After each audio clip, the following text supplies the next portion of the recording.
Movie शुरू होती है कुछ क्रिमिनल्स को दिखाते हुए। फिर हम एक औरत को देखते हैं जो कि अपनी टीम बनाना चाहती थी क्योंकि अब इस दुनिया में सुपरमैन नहीं रहा था। वो ये समझती थी कि सुपरमैन जैसा आदमी कभी भी इस दुनिया में नहीं आ सकता। इसके लिए उसने अपने पास एक फाइल रखी होती है और उसमें डिफरेंट लोगों की इंफॉर्मेशन कलेक्ट की होती है। जिसमें सबसे पहले एक आदमी था जिसका नाम डेडशॉट था। वो एक बहुत बड़ा असैसिन था, यानी वो लोगों का मर्डर किया करता था। उस आदमी की एक बेटी भी होती है जिससे वो बहुत प्यार करता है। उसकी बेटी ये जानती थी कि उसके फादर का क्या काम है, लेकिन वो ये कभी भी नहीं चाहता था कि मेरी बेटी इस वजह से मुझसे नफरत करे। एक दिन वो अपनी बेटी से मिलने जाता है और उसके लिए डॉल लेकर जाता है। अभी वो लोग बातें कर ही रहे होते हैं कि बैटमैन वहां पर आ जाता है। बैटमैन डेडशॉट के साथ फाइटिंग शुरू कर देता है और उनमें बहुत लड़ाई होती है। डेडशॉट बैटमैन को शूट करने ही वाला होता है कि उसकी बेटी सामने आ जाती है और वो कहती है कि डैड प्लीज ऐसा ना करें, क्योंकि डेडशॉट अपनी बेटी से बहुत प्यार करता था तो वो उसे शूट नहीं करता। और उसकी बेटी ही इसकी सबसे बड़ी कमजोरी थी, यानी अपनी बेटी के सामने कुछ भी नहीं कर पाता था। अब सीन चेंज होता है और हम एक जोकर को देखते हैं। वो एक डॉक्टर के पास अपने इलाज के लिए जाया करता था। उसे कोई साइकोलॉजिकल इशू था। वो जिस डॉक्टर के पास जाता था उसका नाम हार्ले था। वो बहुत ही प्यारी डॉक्टर थी,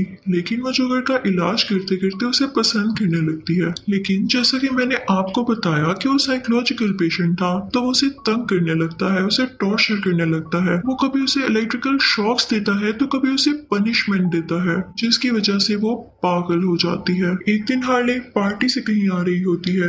वहीं पर बैटमैन जोकर को भी ढूंढ रहा होता है और तभी वहां पर हार्ले की गाड़ी पानी में गिर जाती है और वो बेहोश हो जाती है। बैटमैन फौरन से पानी के नीचे जाता है और हार्ले को बचा लेता है और उसे पकड़ लेता है। अब हमें फाइल में लगे हुए दूसरे बंदे के बारे में बताया जाता है। वो एक बहुत बड़ा चोर होता है और वो यहाँ भी बहुत बड़ी चोरी करने आया था। वो यहाँ पर एक बैंक को लूटकर जा रहा होता है कि तभी कोई फ्लैश जैसी चीज उसे रोक लेती है। अब हमें उस तीसरे आदमी के बारे में बताया जाता है जिसका फाइल में 3rd नंबर है। उसने अपने ही घर में आग लगा दी थी, जिसकी वजह से उसकी बीवी भी मारी गई। उसके खिलाफ एक वीडियो भी थी जिसमें यह दिखाया गया था कि उसने जेल में जाकर सब कैदियों को आग लगा दी थी, लेकिन फिर उसने खुद ही पुलिस को सरेंडर कर दिया और पुलिस ने उसे अरेस्ट कर लिया। अब बारी आती है उस आदमी की जो कि फाइल में 4th नंबर पर है। इनफैक्ट वो दिखने में इंसान तो बिल्कुल नहीं लगता था। उसकी बॉडी पूरी की पूरी एक जानवर में ट्रांसफॉर्म हो गई थी और उसकी स्किन ऐसी थी जैसे कोई पुरानी लकड़ी या पत्थर हो। पहली नजर में तो लोग उसे पहचान ही नहीं पाते थे और वो उस एरिया के गटर्स में रहा करता था। उससे बहुत स्मेल आती थी और वो ट्रैश कैन में से खाना ढूंढ कर खाता था। वहाँ के लोगों को भी उसकी आदत हो चुकी थी और पुलिस भी उसे अरेस्ट नहीं करती थी, क्योंकि उन्हें लगता था कि इसमें कोई म्यूटेशन है या ये कोई जानवर है। अब यहाँ पर सीन चेंज होता है और हम एक आर्कियोलॉजिस्ट को देखते हैं जो कि जंगल में केव की तरफ जा रही होती है। वहाँ बहुत अंधेरा था और जब वो केव के अंदर जाती है तो उसे एक छोटा सा स्टैचू मिलता है। वो उसे देखने लगती है कि ये है क्या। वो उसका सर मूव करने लगती है जिससे वो अलहदा हो जाता है और उसमें कोई स्मोक निकलती है। वो धुआं कुछ और नहीं बल्कि एक चुड़ैल की रूह थी। वो विच फौरन से उस आर्कियोलॉजिस्ट के अंदर चली जाती है। वो आर्कियोलॉजिस्ट बहुत से लोगों को मारने लगी थी, तो उसे रोकने के लिए एक आर्मी पर्सन को वहां पर भेजा जाता है। अब उस आर्मी पर्सन की भी जान को खतरा था। वो औरत अपनी टीम बनाना चाहती थी। वो एक मीटिंग रखती है और कहती है कि वो विच हम पर बहुत भारी पड़ सकती है। पहले तो उसकी बात पर कोई ध्यान नहीं देता था, लेकिन इस बात के बाद कि चुड़ैल अब वापस आ चुकी है और वो सबको खतरा पहुंचा सकती है, तो वो उसकी बात मान लेते हैं। अब वो सारे जेल में जाते हैं कैदियों से मिलने के लिए। सबसे पहले वो हार्ले के पास जाते हैं जिसे बैटमैन ने अरेस्ट कर लिया था, और उसके बाद वो उन सब के पास जाते हैं जिनके नाम फाइल में थे और वो भी वहीं पर कैद थे। सबसे आखिर में वो लोग डेडशॉट से मिलते हैं। डेडशॉट के बारे में ये मशहूर था कि वो बहुत अच्छा निशाना लगा लेता है। फिर वो लोग उसको एक गन देते हैं ये जज करने के लिए कि ये बात सच है या नहीं। वो कहता है कि तुम लोग मेरे साथ मजाक कर रहे हो मुझे नकली गन देकर। और फिर जब उसकी बात वो उसे चेक करता है तो उसमें सच में बुलेट्स होती हैं और वो फिर एक एक करके वहां पर लगे हुए निशानों को शूट करता रहता है और उसके निशाने बिल्कुल ठीक लगते हैं। सब बहुत हैरान हो जाते हैं और वो लेडी जो अपनी टीम बनाना चाहती थी वो उससे कहती है कि क्या तुम हमारी टीम में शामिल होना चाहोगे। तो डेडशॉट उससे कहता है कि ठीक है, इसमें ना करने वाली कौन सी बात है, लेकिन मेरी भी कुछ शराइत है। इसके बदले में मैं भी कुछ चाहता हूँ। आप लोगों को मुझे जेल से बाहर निकालना होगा, और दूसरी बात ये कि मैं अपनी बेटी से जब चाहूँ मिल सकूंगा। इसके अलावा वो अच्छी स्टडी भी करेगी, यानी आप लोग उसका एडमिशन काफी अच्छे स्कूल में करवाएंगे ताकि वो मुझ जैसी न बने। लेकिन वो औरत आगे से खामोश रहती है और कहती है कि मैं तुम्हें यहाँ से बाहर नहीं निकाल सकती। वो औरत जिससे भी कहती है कि मेरी टीम में शामिल हो जाओ, वो ये सुनकर इनकार कर देता कि ये टास्क असल में है क्या।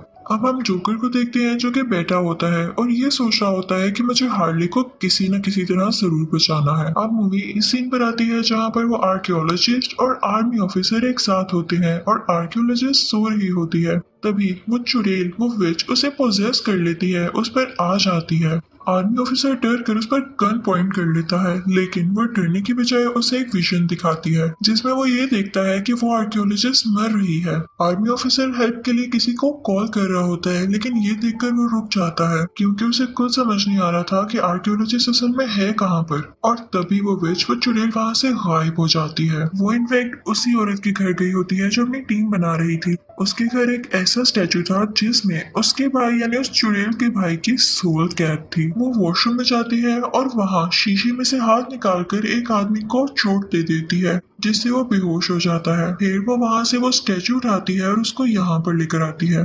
उसने उस स्टैचू के अंदर से अपने भाई की सोल निकाल ली थी और अब ये सोल वो उस आदमी के अंदर डाल देती है। अब हम देखते हैं कि वो वहाँ से बाहर जा रहा होता है कि तभी वो आदमी मर जाता है, लेकिन उसके भाई की सोल अभी भी जिंदा थी। वो उसकी बॉडी से बाहर आती है जो कि अब बहुत पावरफुल हो चुकी थी।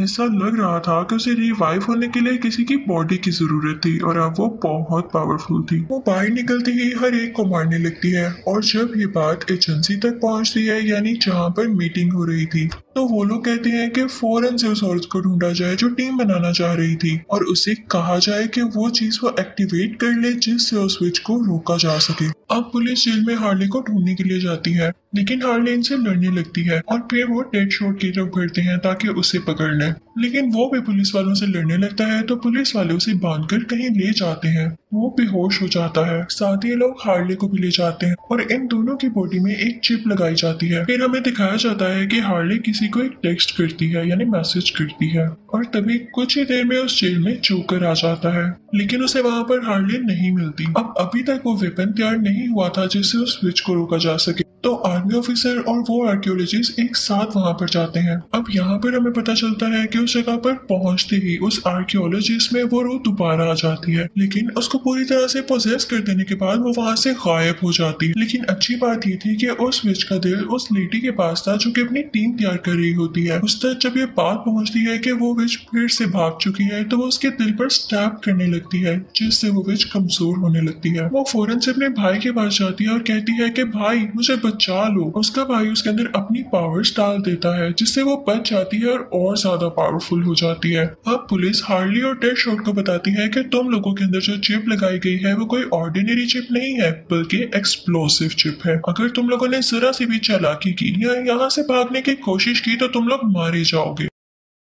फिर इसी जगह उस क्रिमिनल को भी लाया जाता है जिसने बहुत से बैंक लूटे थे और एक ऐसा आदमी भी लाया जाता है जो कि हर जगह चढ़ सकता था। वो भागने की कोशिश करता है कि वो यहाँ से निकल जाए, लेकिन तभी पुलिस ऑफिसर उसे पकड़ लेता है जिससे उसकी चिप ब्लास्ट हो जाती है और वो वहीं पर मर जाता है। और फिर सब लोग उसी जगह पर जाते हैं। वहाँ पर बहुत अजीबोगरीब लोग थे, वो सब उनसे लड़ने लगते हैं। वहाँ डेडशॉट भी होता है जो उनको फाइट बैक करने लगता है, उनसे लड़ने लगता है, लेकिन वो लोग उस पर बराबर अटैक करने लगते हैं। और तभी हार्ले वहां पर आती है और उनसे लड़ाई करके एक दूसरे को बचा लेती है। ये वही जगह थी जहाँ पर वो चुड़ैल मैजिक कर रही थी। शुरू में तो हमें पता नहीं चलता कि ये लोग कौन हैं जो इन लोगों पर फाइट बैक कर रहे थे, इनसे लड़ाई कर रहे थे, लेकिन फिर हमें पता चलता है कि ये नॉर्मल इंसान थे जिनको चुड़ैल ने पोजेस किया हुआ था और अपनी आर्मी में शामिल किया हुआ था। साथ ही साथ वो लेडी भी जो अपनी आर्मी बनाना चाहती थी, टीम बनाना चाहती थी, इन लोगों को गाइड कर रही थी कि अब कहाँ जाओ। तभी वहां पर हार्ले को एक बाइक पड़ी हुई नजर आती है जिसे देखकर उसे अपना पास्ट याद आने लगता है।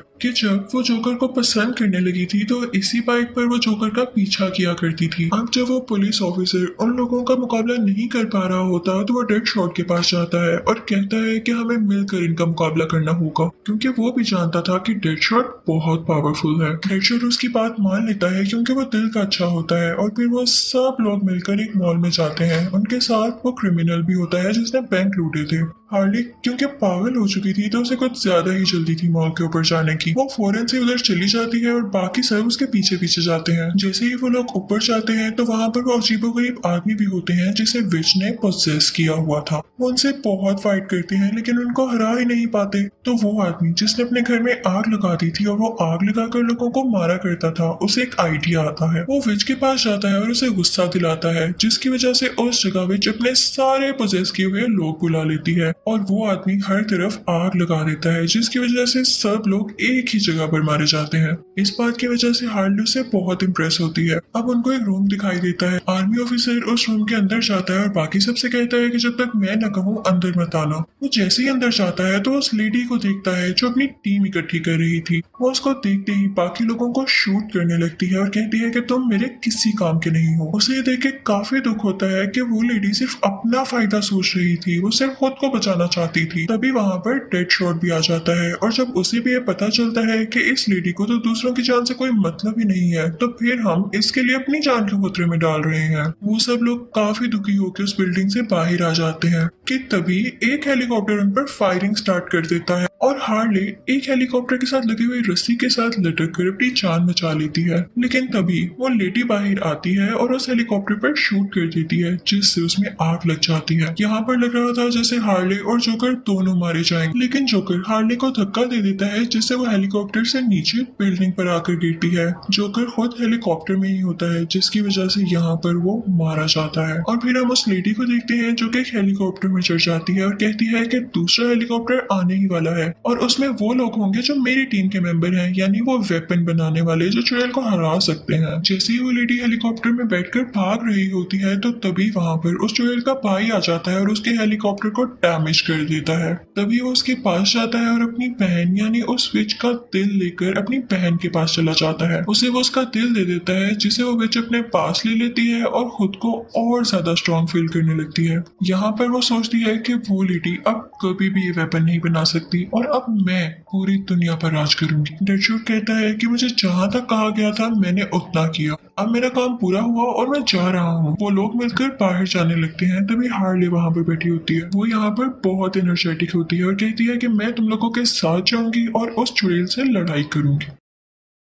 वो एक बार में जाते हैं और ड्रिंक करने लगते हैं। अब ये लोग यहाँ पर प्लान बनाते हैं कि जहाँ पर वो चुड़ैल रह रही है उस जगह के नीचे एक टनल है, उस टनल को उड़ाने से ये जगह तबाह हो सकती है। अब कुछ लोग कहते हैं कि हम ऊपर चले जाएंगे ताकि उस चुड़ैल का ध्यान बटा सकें, और कुछ लोग कहते हैं कि हम टनल की तरफ जाएंगे। अब वो लोग अलग अलग जगह पर छुप जाते हैं ताकि उस स्विच को मार सके, लेकिन उस चुड़ैल को इस बात की खबर हो जाती है और वो अपनी पावर्स का यूज करते हुए इन सबको विजन्स दिखाने लगती है। वो हार्ले को ये दिखाती है कि उसकी जोकर के साथ शादी हो चुकी है और उनका क्यूट सा बेबी है और हार्ले उसमें खो जाती है। लेकिन जब वो उस आदमी को एक ड्रीम यानी विजन दिखाती है जिसने अपने घर में आग लगाई थी कि वो अपनी बीवी के साथ है, तो वो समझ जाता है कि मेरी बीवी तो जिंदा ही नहीं है और ये जरूर उसी चुड़ैल की साजिश है। तो वो उन सबसे कहता है कि तुम लोग भटकना मत, ये हमारा ध्यान बटाने के लिए कर रही है। ये लोग कहते हैं कि हम हिम्मत नहीं हारेंगे और उसे फाइट करने जाएंगे। अब ये लोग उसकी तरफ बढ़ने लगते हैं कि तभी रास्ते में उस चुड़ैल का भाई आ जाता है। वो बहुत बड़ा था और उसके जिस्म से जैसे आग निकल रही थी। वो उन पर अटैक करने की कोशिश करता है, लेकिन ये लोग बारी बारी करके इससे लड़ने लगते हैं। तब वही चोर क्रिमिनल उठता है और अपनी तलवार से उसका हाथ काट देता है। अब सब यहाँ पर अपनी अपनी पावर्स यूज करके उस पर अटैक कर रहे थे। अब उस आदमी को एक आइडिया आता है जिसके जिस्म से आग निकलती थी। वो कहता है कि हमारे सबके जिस्म पर एक चिप लगी हुई है जो कि एक्सप्लोड हो सकती है, तो इससे फाइट करते हुए उस चिप को एक्सप्लोड करना होगा ताकि ये मर जाए। तो वो सब कहते हैं कि इस तरह तो तुम भी मर जाओगे। तो वो आदमी आगे से कहता है कि अगर मेरी जान जाने से तुम सबकी जान बच सकती है और ये मर सकता है तो मैं ऐसा जरूर करूंगा, मैं सुसाइड कर लूंगा ताकि मेरा स्क्वाड बच जाए। अब उन दोनों की बहुत लड़ाई होती है, यानी उस आग वाले आदमी की और इस चुड़ैल के भाई की। और फाइनली इस लड़ाई के दौरान वो बेचारा आग वाला आदमी चिप के एक्सप्लोड होने से मारा जाता है। जैसे ही चुड़ैल का भाई मर जाता है तो वो खुद को वीक फील करने लगती है, लेकिन साथ ही वो ये सोचती है कि मेरे पास तो मेरा दिल है और इतनी पावर्स हैं, तो मैं इनसे कैसे हार सकती हूँ। वो उनका मुकाबला करने लगती है और मुसलसल जीत रही होती है। वो विच यानी चुड़ैल इन सब के पास बाहर जाती है और ऊंची सारी चिल्लाती है कि तुम सब मेरे गुलाम हो। हार्ले काफी चालाकी से काम लेती है और उसके सामने जाकर झुक जाती है। जमीन पर तलवार पड़ी हुई थी, जिसे उठाकर वो विच पर स्टैब करती है और उसका दिल बाहर निकाल लेती है। इसके बाद चुड़ैल खुद को काफी वीक महसूस करने लगी थी। जो वेपन वो विच बना रही थी कि सारी दुनिया को वो तबाह कर सके, वो वहीं पर उठ जाता है, क्योंकि उस विच का मैजिक भी उसका दिल बाहर आने से रुक चुका था। वो एक्सप्लोड हो जाता है और जो प्लानिंग उसने कर रखी थी वो सारी की सारी खत्म हो चुकी थी। अब वो पुलिस ऑफिसर उस विच का दिल तबाह कर देता है, जिससे कंफर्म हो चुका था कि विच अब मारी जा चुकी है। वो सब बहुत खुश होते हैं और वहां से जाने लगते हैं कि तभी वहां पर वो लेडी आ जाती है। उसके हाथ में वही डिवाइस होती है जो कि इस काबिल थी कि इन सब पर लगी हुई चिप्स को ब्लास्ट कर सके, लेकिन वो उन्हें नहीं मारती। यहाँ पर हमें पता चलता है कि वो आर्कियोलॉजिस्ट अभी भी जिंदा थी, जिससे वो आर्मी ऑफिसर देखकर बहुत खुश होता है और गले से लगा लेता है। और फिर उसके बाद वो लोग वहां से चले जाते हैं, लेकिन उन सब क्रिमिनल्स को वापस जेल में भेज दिया जाता है। लेकिन उन्हें इस चीज की आजादी दी गई थी कि वो जेल में जो भी चाहे कर सकते हैं। डेडशॉट को ये भी इजाजत मिल गई थी कि वो जब चाहे अपनी बेटी से मिल सकता है। और फिर मूवी के लास्ट सीन में हम ये देखते हैं कि जोकर जेल में आता है और हार्ले को बचाकर वहां से चला जाता है। इसी के साथ ये मूवी भी एंड हो जाती है। Thank you for watching.